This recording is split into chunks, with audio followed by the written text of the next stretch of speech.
Լիքն իմաստությունով և կատարյալ գեղեցկությամբ բոլոր պատվական քարերը քո ծածկոցն էին։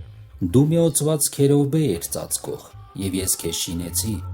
Աստծո սուրբ սարի վրա էր, կրակի քարերի մեջտեղ էիր ման գալիս։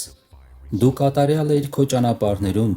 քո ստեղծված օրից, մինչև որ քեզանում անօրենություն գտնվեց։ Ինչպես վայր ընկար երկնքից,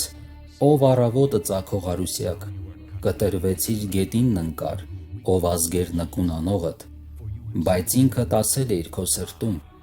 վեր կելնեմ երկինքը, Աստծո աստղերից բարձր կդնեմ իմ աթոռը, վեր կելնեմ ամպերի բարձրությունների վրա, Բարձրյալին կնմանվեմ։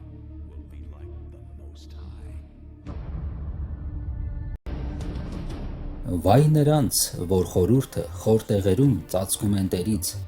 և խավարում է լինում նրանց գործը, և ասում են. ով է մեզ տեսնում, և ով է մեզ իմանում։ Նրա բոլոր պատվիրանները հավատարիմ են,